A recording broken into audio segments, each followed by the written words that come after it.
The Big Pets by Lane Smith, Scholastic Edition. Let's see what these pets are doing. Do you have any pets? I used to have cats, I used to have fish, I used to have turtles, I used to have rats way back in the past. How about you? You got any pets? Let's see what's happening with these big pets.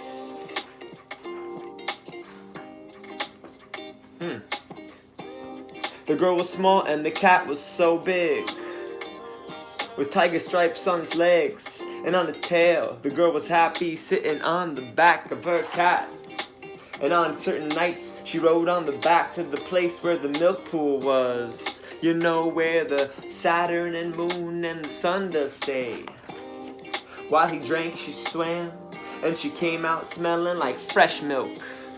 What a great place to chill and spend some time for sure. So did the other night.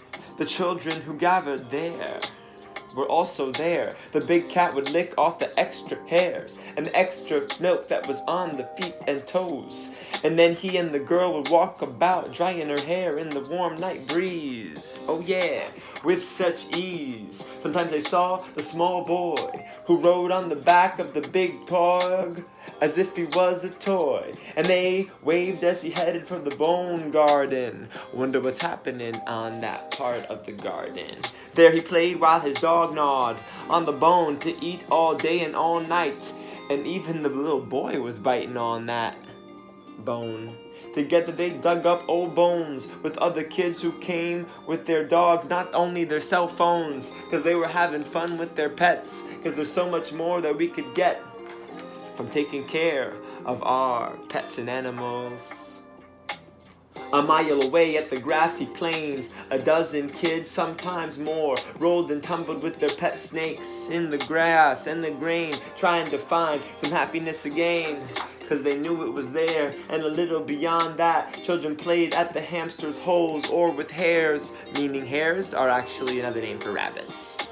You could have different types of pets if you want. It's all you gotta do, cause you gotta just make it. Love it and give compassion to the animal that you love. That's a part of your family as well. In a Cricket Creek, one little boy sat with his pet, so happily looking at the sunset.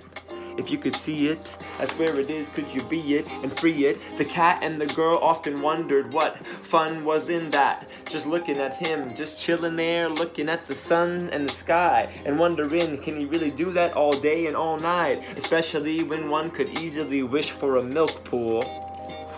Don't be a fool, or even a scratching forest to hang out and spend some time listening to the cricket chorus. Or a place where the stringy vines teased. And even if one were truly lucky, perhaps even they could get an entire Milky Way. You could have the whole Milky Way, like it's so delicious. The girl was so small and the cat was so big, and their nights always ended in a sleeping basket that was just big enough for the both of them. Up in the skies, up real high, where we could see the sun and the moon pass by. We could spend some time in the big pet land, in the big Milky Way, where there's no plans other than what the universe plants for us. And we could find that calmness inside of us, cause we're connected to what the universe has given to us. So you better love it and not hate it. So what's the message of this story?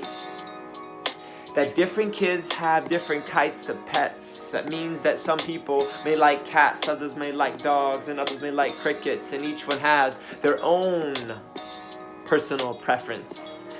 And everyone should be respected for what they like and encouraged to develop it the best way they know how. So I hope you enjoyed the story. And a reflection question can be, what is an animal that you have? What is an animal that you want? What is a place that you dream to go to? Use your imagination to travel. Enjoy.